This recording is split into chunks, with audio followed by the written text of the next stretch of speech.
Hi everyone! Welcome to my channel. Always remember, ignorance of the law excuses no one. This is Legally Engineer. Alright, good day to all our viewers. We are here to discuss to you the last two kinds of defective contracts. That's unenforceable contracts and void or inexistent contracts. I am Attorney Benrick Maradi. And I'm Attorney April M. Uy. And we are here to assist you in your studies, in law studies. So let's start right away, Attorney Uy. Let's begin with unenforceable contracts covered under Article 1403 to Article 1408. So let's start with defining unenforceable contracts. So unenforceable contracts cannot be sued upon or enforced unless they are ratified. As regards the degree of defectiveness, voidable contracts are farther away from absolute nullity than unenforceable contracts. In other words, an unenforceable contract occupies an intermediate ground between a voidable and a void contract. Interesting. May hierarchy. Yes, may hierarchy of defectivity. Defectiveness. So, kung sa hierarchy ng pagiging defective, ang pinaka-defective sagad ang void or inexistent. Tapos, ang sunod natin ay unenforceable contracts. And then, tsaka pa lang ang voidable contracts. So, yun. So, mas okay pa rin ang voidable kaysa unenforceable contracts. Okay? So, ano ba ang binding force of unenforceable contracts? Again, well, it is said that rescissible and voidable contracts are valid and enforceable unless they are rescinded or annulled. On the other hand, unenforceable contracts, although they are valid, will remain unenforceable unless they are ratified. So, valid naman nga, but they are unenforceable. There must be ratification first before it can be enforced to the contracting parties. And there are different kinds of unenforceable contracts under Article 1403. Yes, so the following contracts are unenforceable. First, those entered into in the name of another by one without or acting in excess of authority. Yun yung unauthorized contracts. Unauthorized contracts. Yan, okay. So, halimbawa, binenta ko yung lupa mo without you my authority giving me authority to sell it, or let's just say an SPA, or hindi mo naman ako agent, basta ako na lang binenta. That would be an unauthorized contract. That is unenforceable. And therefore, unenforceable. Yun namang acting in excess of authority. Halimbawa, binigyan kita ng authority na to mortgage. For example, mortgage. Binigay ko lang sa'yo na authority is to mortgage or lease the parcel of land. Pero ang ginawa mo is you sold the parcel of land. So may authority naman kasi in excess of the authority given. Acted in excess of the authority given. So that is also an authorized contracts. At pagka ganon, that is unenforceable. Yep, unenforceable. So the second kind of unenforceable contract are those that do not comply with the statute of frauds. Yeah. Example. Statute of frauds. Diba? May mga contract kasi na dapat in writing. Kasi may mga solemnities. Donations or of parcel of land. Property. Dapat regardless of the value, regardless of the size of the parcel of land, it must be embodied in a public instrument. Tsaka yung donation of 500 pesos or more. Those are solemn contracts kasi, diba? Halimbawa, yung provision as regards interest. So, you cannot ask for interest unless it's in writing. I promised to donate, or I donated actually a parcel of land to Attorney Marali. But the same is not embodied in a public instrument. Hindi siya written. Tapos hindi rin siya notarized. Or kaya written naman, pero hindi siya notarized. So, hindi siya public instrument. So, hindi siya public instrument. So, it does not comply with the statute of fraud. Therefore, it is unenforceable. Yung donation ko sa kanya. And the third one are those where both parties are incapable of giving consent. Yan. So voidable, you take note that only one of the party is incapacitated to give consent. Dito sa unenforceable, both parties are incapacitated to give consent. So if Attorney Manalit is a minor and I am a minor and you're insane, if he is an insane and a minor if he's insane, I'm a minor. So we're both incapacitated. Incapacitated and unenforceable yung contract. Unless ratified. Oo, walang force and effect. Unless ratified. Unlike kapag voidable, siya, insane, ako, and then normal, at the age of majority. So, Voidable yun. Make the contract voidable. Alright, so may mga nababanggit kasi tayong unauthorized contracts. So, unauthorized contracts are contracts that are entered into in the name of another person by another who has not been given an authority or legal representation or who has acted beyond the powers vested upon him. So, unauthorized contracts are governed by Articles 13, 17 of the New Civil Code and the principles of agency. Yan yung pinag-usapan natin. Papasok kasi dyan yung agency. The only time that you would have an authority to enter into a contract using the name of another person is when you are an agent of your principal or you have an express authority, maybe through a special power of authority or general power of attorney, may ganon. Yes. So, you should have that. In fact. Yan. Diba? So, for example, Attorney Uy, without Pedro's authority, his brother Juan sold his car in Pedro's name to Maria. The contract is unauthorized. Why? And cannot affect Pedro unless Pedro ratifies it expressly or impliedly as by accepting the proceeds of the sale. Unenforceable because Ano siya authority? Juan, Sino ba owner? Pedro is the owner of the car, but it was sold by by Juan Juan. without the authority of the owner, Pedro. So therefore, the sale is unenforceable. Unless ratified by Pedro, the owner of the car. Halimbawa, si Pedro, kalaman-lamanan niya na ibenta na ni Juan kay Maria yung yung kotse. Ordinarily, it's an unenforceable contract and it cannot be binding on Pedro. However, if si Pedro, tinanggap niya yung proceeds, yung bayad ni Maria, dun sa example, sasakyan. tumanggap siya 300,000 pesos. In that case, That is considered uh, as ratified. That's a ratification, and that unenforceable contract will now be enforceable or valid and enforceable contract. Okay? So, kung ikaw ay ini-impugn mo yung authority ng isang tao na nagbenta ng property mo without your consent, you should not accept proceeds. Kasi that would be an implied ratification that you're amenable or you're ratifying. You're approving What has been done. Right? Take note.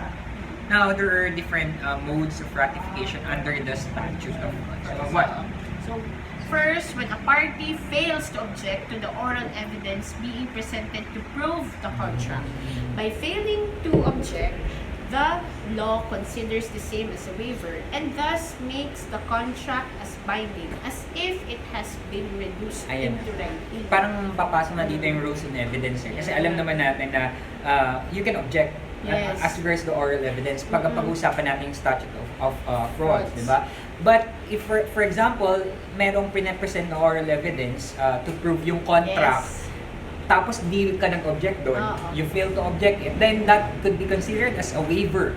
And that would make a contract as binding as if it has been reduced to writing. Yung sinasabi natin na attorney kanina na may mga contracts na dapat yung solemn contracts na tinutukoy natin, pero kung nakapag-present ang isang party ng oral evidence to prove the existence of that contract, even if it's not written, then without your objection, you are deemed waiving your right to oppose that evidence being presented, oral evidence.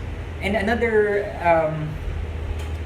mode of ratification under the statute is when a party accepts the benefits under the contract. In this case, the contract is clearly no longer executory and therefore the statute does not apply. Yan yung sinasabi natin kanina. By accepting the benefits under the contract, so you are ratifying the unenforceable contract. In that case, kapag tumanggap ka, terminated na. Hindi na, it's no longer executory. Diba?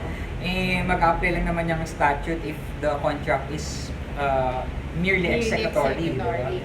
Pero kung terminated na, there's no applicability of the statute in that case. So, a contract shall be obligatory in whatever form the same is entered into as long as all the essential requisites prescribed by law are present. Yan in general. Yes. This, however, is subject to the exception that may be provided by law.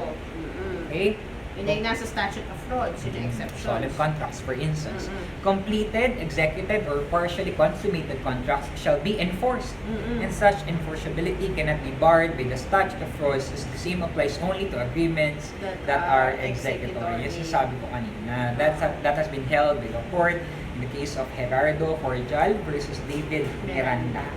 Note na, pagdating sa exam, baka bigyan namin example sa inyo, executory, hindi na executory, no? Hindi na executory, terminated na already, and bira ka ng bira, in-apply mo yung sa statute of frauds. Sabihin mo unenforceable kasi it does not comply with the statute of frauds. And there are exceptions. Exceptions, okay? Take note of that. Now, how about contracts where both parties are incapacitated?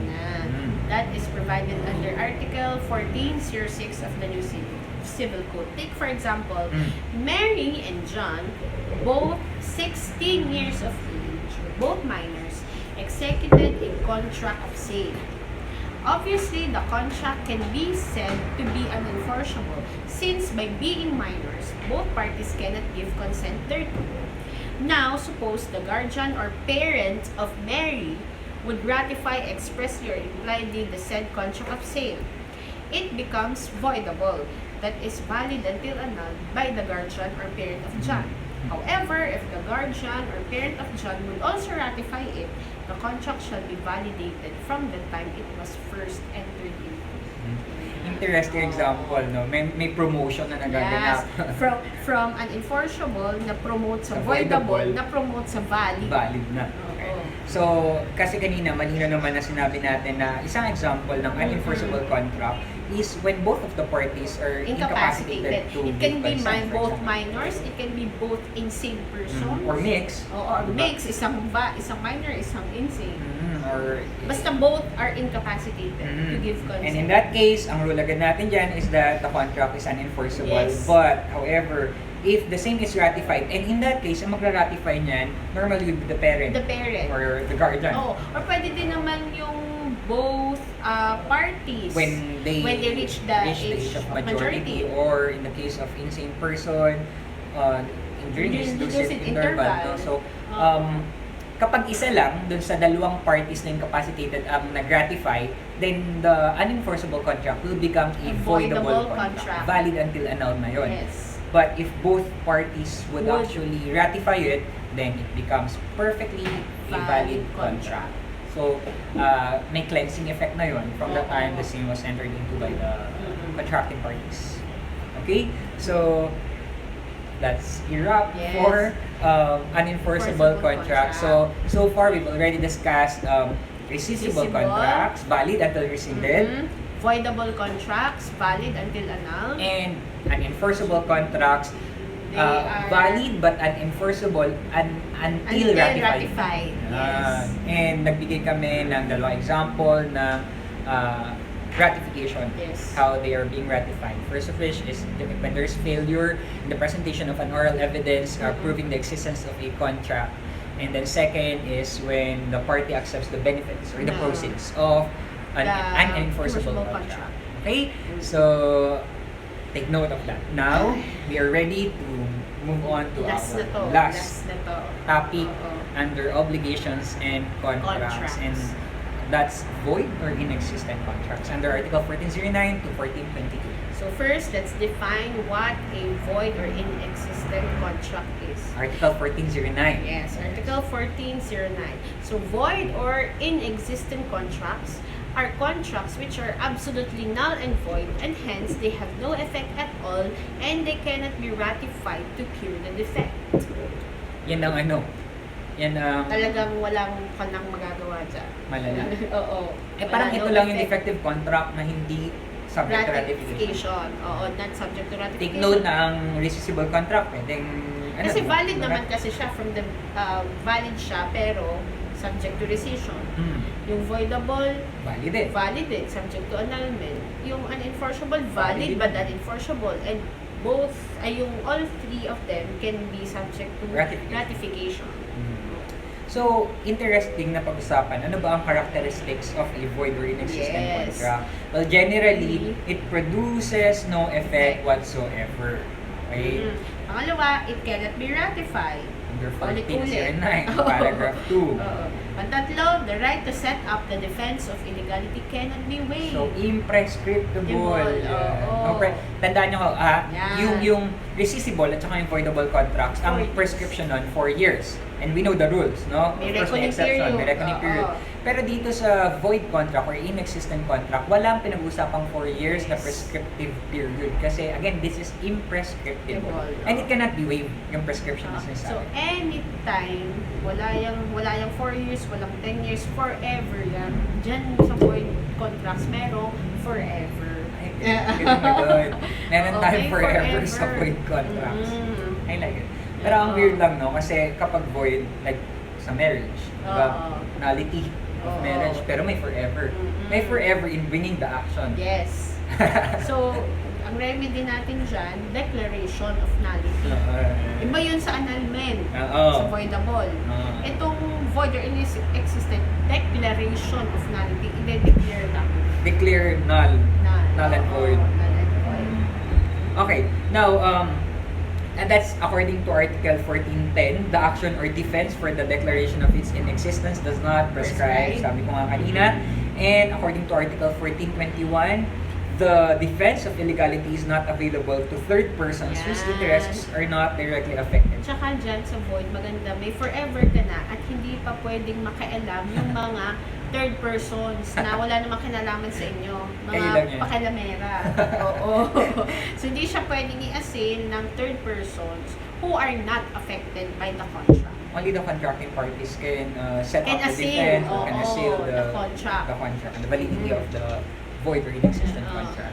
And then lastly, Article 1422, it cannot give rise to a valid contract. No, unlike the three other types of defective contracts, pwede siyang mag-give rise to a valid contract. Pero itong void na talaga siya. Hindi mo na siya pwedeng i-validate. Kasi ganun katindi ang batas pagdating sa void contracts. Kasi understandable naman. Halimbawa, karamihan naman ng mga void contracts, halimbawa ay magtitinda ng drugs. Illegal yung object ninyo. Against the law.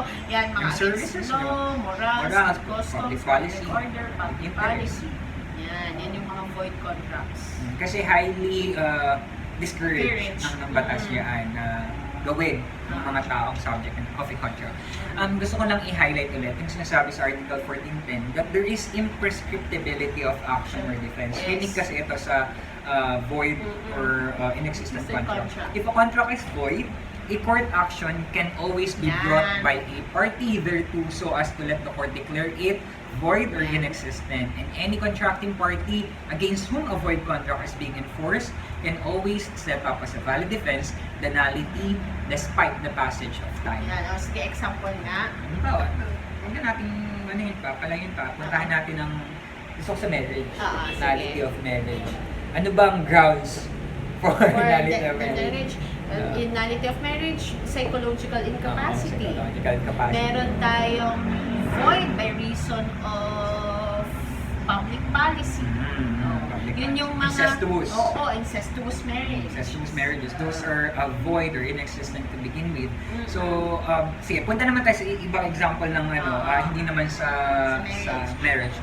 Yung, for example, I will give you 10,000 pesos provided you will kill Maria. So, what kind of contract is that?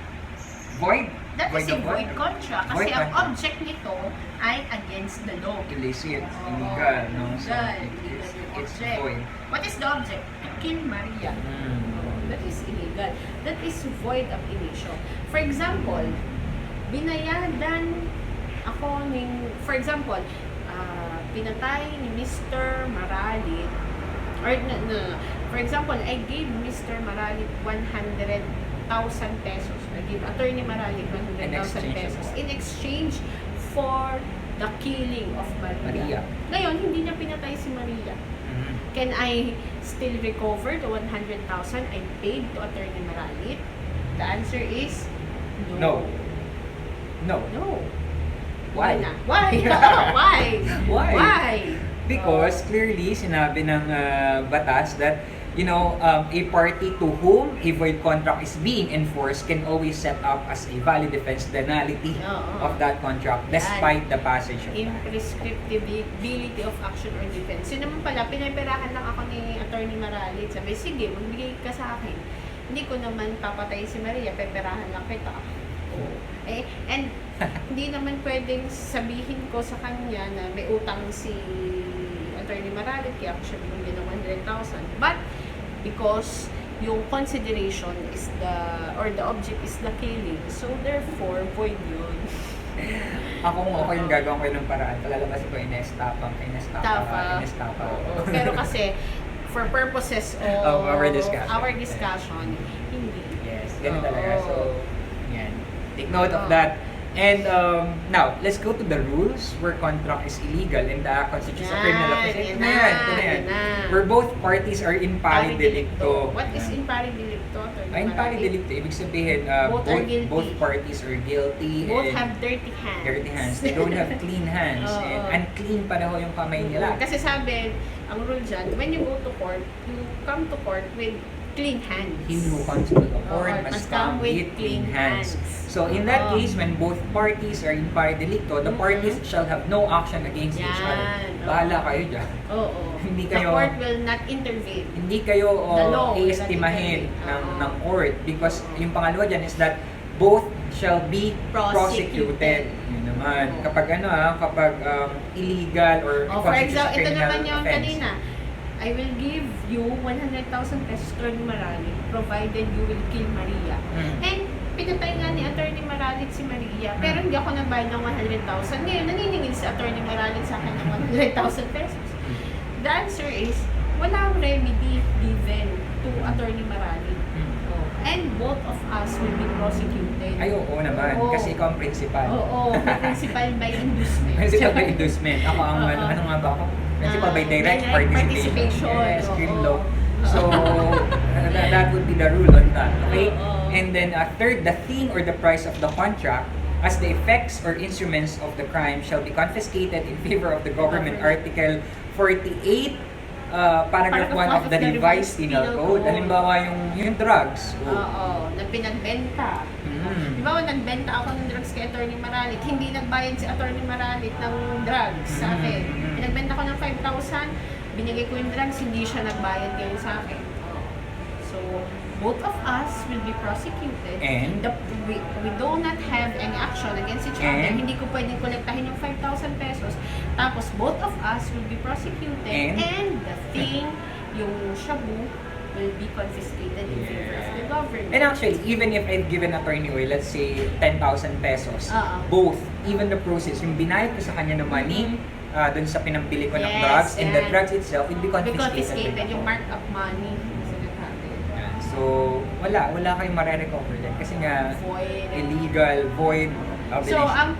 So, kagaya kanina, dun sa hindi nagbayad. Kaya, ang dami din namamatay dahil dun sa drugs. Kasi yung mga hindi nagbabayad, pinapatay na lang. Kasi wala namang remedy sila under the law. Wala silang remedy. So, ang remedy nila is to beg.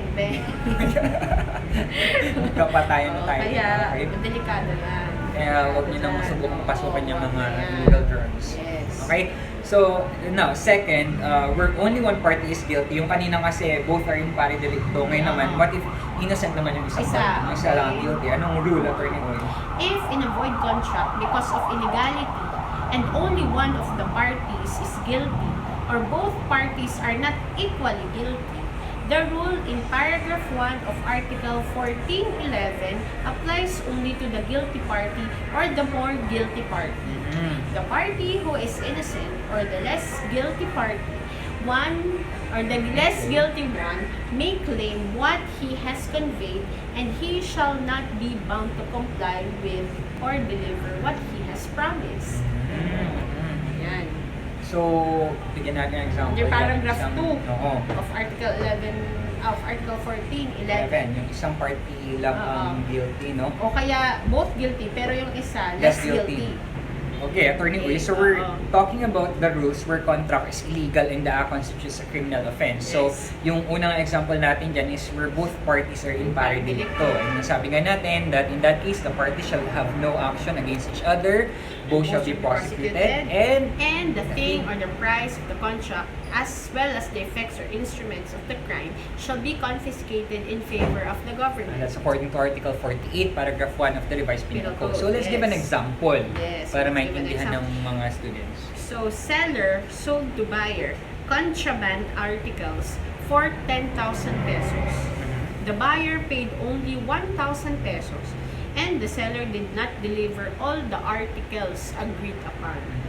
In this case, neither party has a right of action against each other.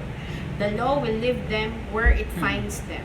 Both shall be prosecuted and the price and the articles shall be confiscated. Yeah, if you're going to look at the example, ordinarily, may breach of contract both parties. Yes, ordinarily. Diba? Kung hindi contraband yung object ng article, ng contract, rather, magiging valid sana yan. Pero dahil contraband yung object, void yan. Void. At ang sabi, ang effect niyan, and when the contract is illegal or void and the act constitutes a criminal offense, ang unang effect niya, the parties shall have no action against each other. So, si buyer, hindi siya pwedeng mag-demand kay seller na i-deliver yung mga kakulangan na contrabands. And si seller naman, hindi rin pwede siya mag-demand kay buyer ng 9,000 pesos yung kakulangan or balance dun sa purchase price. And on top of that, both of them shall be prosecuted. And of course, yung price, yung contraband, at saka yung nabayad object of the ng contract, 1,000 pesos. will be confiscated in favor Of the of government. the government. Yes.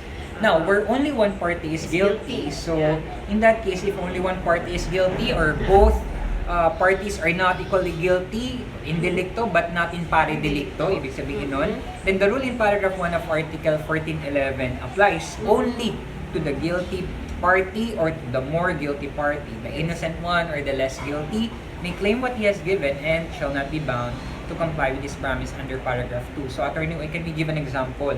So, in the preceding example, if the buyer was in good faith, he can claim the return of the price of 1,000 pesos. Or if he has not yet paid the seller, he shall not be bound to comply with his promise. The law will render relief to the more innocent party. The seller shall be prosecuted and the contraband articles sold by him shall be confiscated. So, ang indilecto kasi dito is yung seller knowing dito naman, the contraband. si buyer is innocent, Innocent. that hindi niya alam na contraband pala yung binebenta. So, the guilty party here is the seller. And of course, in that case, malinaw naman na sinasabi ng batas na being an innocent party or the less guilty party, then he has the right to recover what he has given kung nakapagbayad na siya or not to be compelled to pay if he has not yet paid the balance thereof. Okay? So, take note of the rules where contract is illegal and the act constitutes a criminal offense. Now, ano naman yung rules where contract is illegal and the act does not constitute a criminal offense naman. So, ngayon naman, hindi naman criminal illegal, offense. void pa rin yung contract, pero the act does not constitute a criminal offense. First ulit, where both parties are in pari delicto. So, first effect, both parties may not recover what they have given by reason of the contract. And both parties may not demand the performance of the other party's undertaking. And lastly, the thing or the price of the contract as the effects or instruments of the crime shall be confiscated in favor of the government. Under So, ganun din yung effect, Article 48, Paragraph 1 of the Revised Penal Code. Alright, so in this case, Attorney Uy is talking about where both parties are in pari delicto, illegal yung contract but not necessarily constituting a criminal offense. So halimbawa, si X, he agreed to leave as the common law wife of Y. Yan. In consideration of the promise on the part of Y to donate a land to X. Yan. So magdo-donate ng land si Y kay X, makipag-live-in lang or common law with him. Here, the promise of Y has for its consideration an immoral act. Yes, but that's Which does not constitute. that's Kasi hindi, necessarily wala namang criminal batas offense. na nagpa-punish kapag immoral yung Yes. diba? Yung act na yon. So, hence there can be no recovery by one against the other, and neither party may ask for the fulfillment of the other's promise. Yes. So, mawawala lang yung prosecution Sure, kasi yes. hindi man sila Yes, pero mapaprosecute. same effect pa rin dun Yes. sa where both parties are guilty and the act constitutes a criminal offense. And in Kasi that case, wala walang lang recovery. prosecution because hindi naman siya criminal offense. Mhm. Oo. And again, there can be no recovery na nga. Mhm. What has been And given. the thing shall be confiscated. The thing and the price shall be confiscated in favor of the government. In that example. Yes. So, Okay. about so, where only one party is guilty. well, if only one party is guilty or both parties are not equally guilty, then the following would be the rules. First, he who is guilty shall lose what he has given as required by the contract. Second, the other party's undertaking cannot be demanded by the guilty party 1. Third, what has been given by the innocent party may be demanded to be returned. And lastly, the promise of the innocent party cannot be demanded to be complied with or fulfilled. So, halimbawa, Attorney Oy, the question is, as regards, let's say, in this case, pagdating sa gambling, nag-gamble ka ba? May nag-gambling ka ba? Kita kita ng isang araw, nasaan na kayo? Minsan. Oo. Pero yung kasi hindi ako mahal na mag-casino. Kasi, lagi ako nag-bingo. Sumasama lang ako doon. Bingo. Bingo. Oo, yan, mga bingo. Yan. Kami magpipinsan. Bingo. Tsaka yung mga Sabo. bet games. Sa sabo. Hindi na maalam nun. Minsan na-experience ko dati yung sa mga peryahan. Oo. Color game. Ayun. Alam ko yun. Yung mga may dice. So, what if natalo ka dyan sa gambling na yan? Kasi di ba kung totoo, may contract na Yes. nangyayari dun sa gambling na yan. What would be the rule as regards losses in case of gambling, attorney? So, no action can be maintained by the winner for the collection of what he has won in a game of chance. But any loser in a game of chance may recover his loss from the winner with legal interest from the time he paid the amount lost and subsidiarily from the operator or manager of the gambling house under Article 2014 of the Civil Code. Dapat alam niyo to. So, lalakas yung loob nyo na magsugal. Dahil dyan sa Article 2014, ano yung sinasabi dyan? Pwede daw, wala daw action yung winner nung gambling. Hindi ka nagbayad. Pag hindi ka nagbayad, hindi siya pwedeng mangolekta sa'yo. Pero, kung ikaw ay natalo at nagbayad ka dun sa winner, pwede kang mag-collect, pwede mong i-collect yung binayad mo, plus may legal interest pa from the time you paid that money dun sa winner. So, Kasi dehado yung winner. Yeah. So, kung ako yung winner, sa akin, parang wag na lang ako, di na lang sana ako nagsugal. Pero kung ako yung loser, okay lang, wala namang nawala sa akin kasi makukuha ko pala yun. But you'll do it at your own risk. Kasi Yes. mga mafia yung mga mafia. papatayin ka naman nila. Sige, wag kang magbayad. Yun lang. Okay lang, wag kang magbayad. Patayin na lang So, kita. better na, wag Huwag na ka na lang. mag-gamble. Wag na lang. Don't go into gambling. Okay na tayo sa mga low na gambling. Yan. Kahit mga Ano ba mga lawful na yung sa mga bingo, meron yun sa SM. loto, may ganun. Ay, oo yan, loto. Mm. Oo. Yan, oo nga, lottery. Ay, wedding. Ending. Illegal yun. Illegal ang Ending. Oo. Basta ang rule, wag na lang. Oo, wag na lang. Hard work na lang kayo. Sa mga raffle, uso-uso yan yun. Anyway, Attorney Uy, naalala mo yung pagdating natin sa usurious contract, yung sa interest. Oo. Di ba pag sinabi nating usurious, Oo.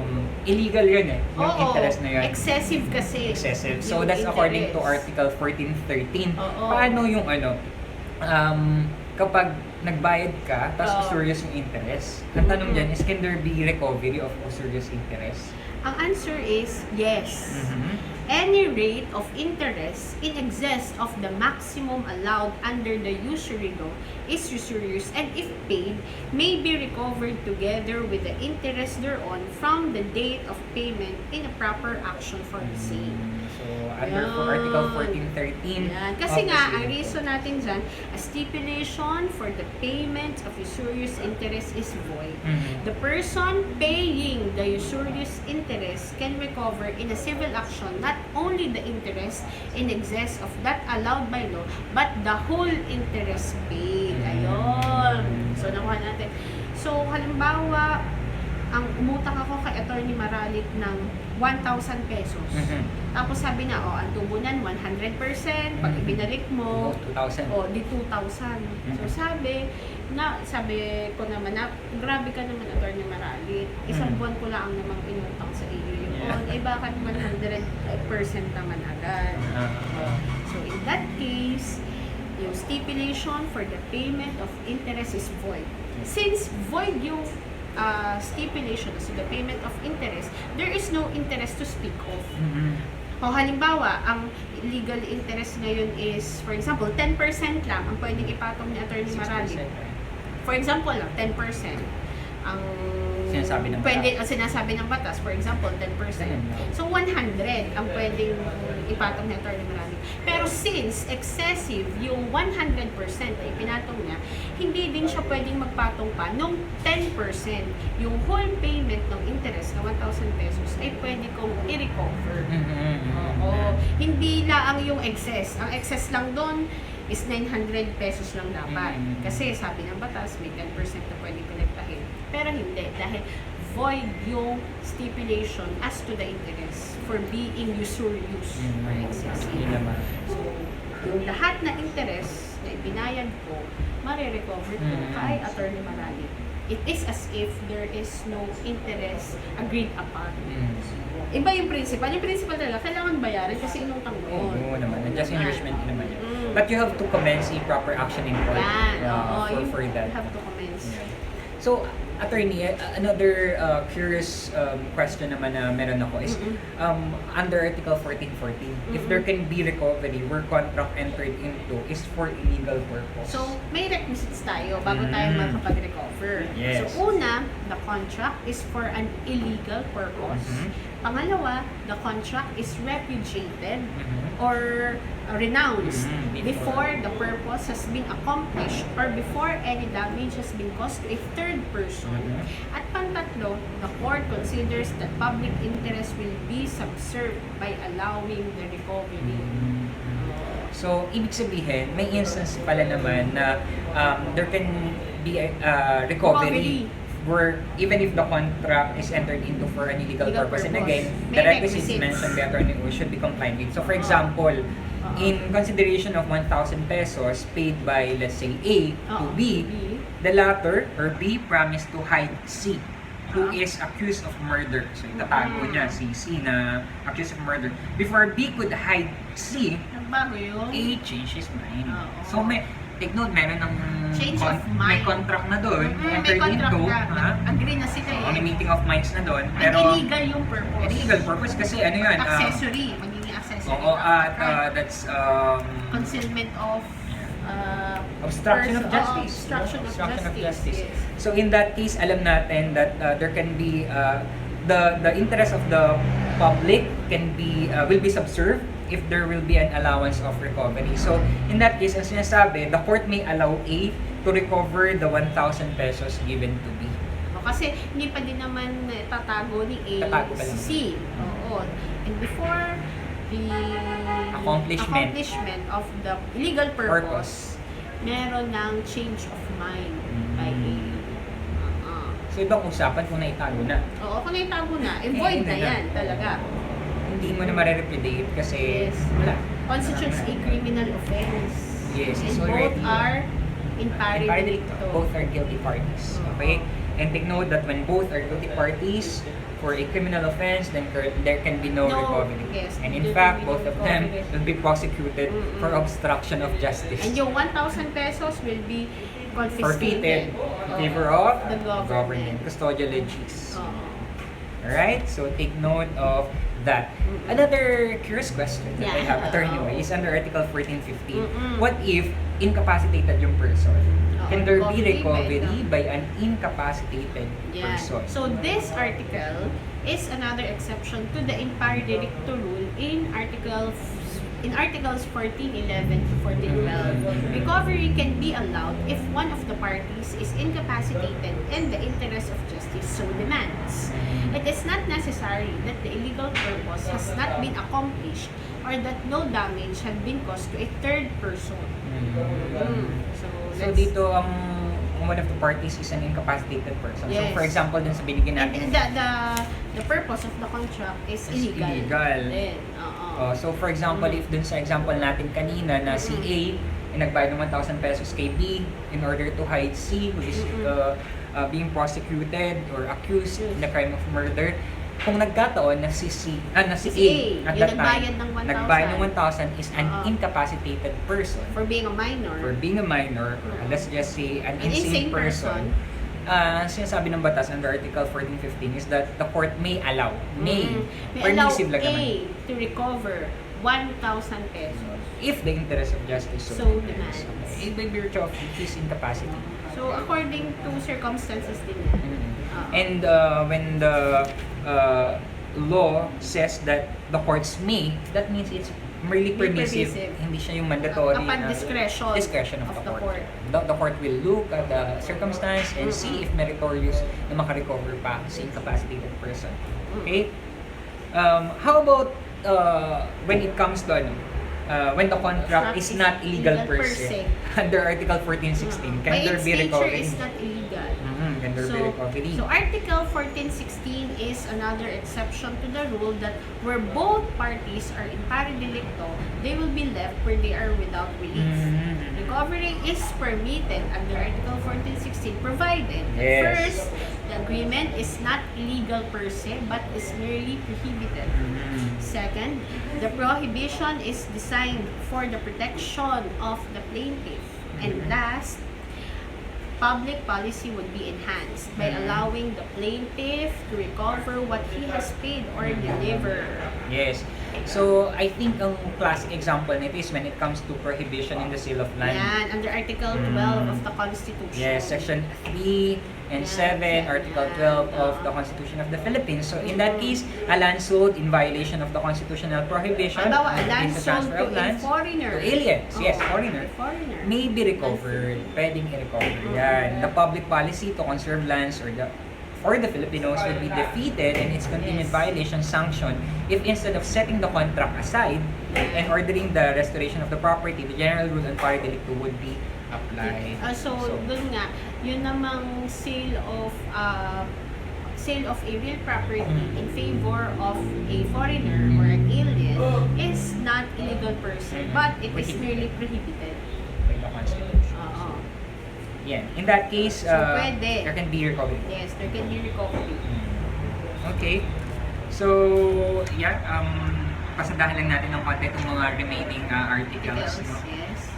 Okay, so Attorney Oy, just like any defective contracts na napag-usapan natin, meron talagang mga persons entitled to raise the defense of illegality or nullity under Article 1421 of the New Civil Code. Yes. So, ano ba yung rule dyan?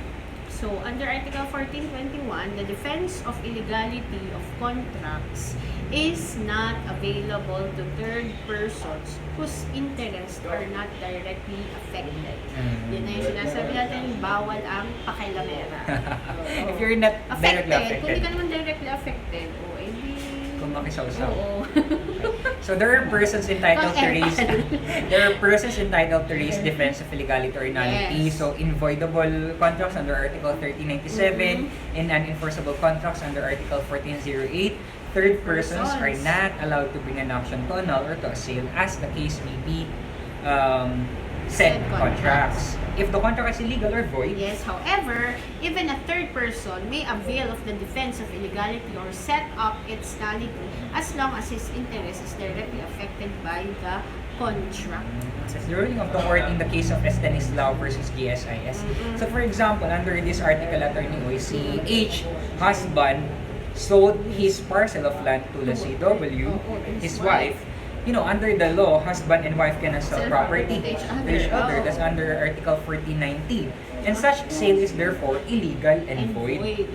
And the purpose of the prohibition is to protect third persons who, relying upon supposed property of either spouse, enter into a contract with either of them only to find out that the property relied upon was transferred to other spouse. So, medyo delikado naman talaga yun, risky. So, that is sanctioned by the law. The law.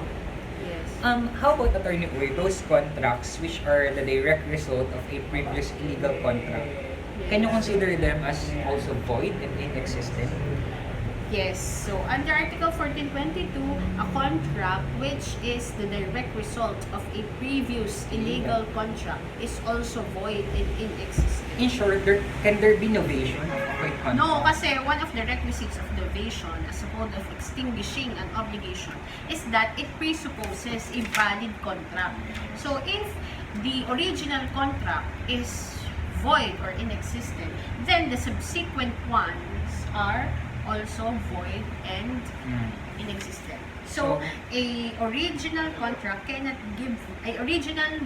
or inexistent contract cannot give rise to a valid contract. So, again, a void contract cannot be novated. That's according to Article 1422 of the New Civil Code. So, yes. On that note, that's a wrap as regards our discussion on void and or inexistent contracts. But before we end this discussion, we're gonna leave you a question that you would like you to answer in the comment section below.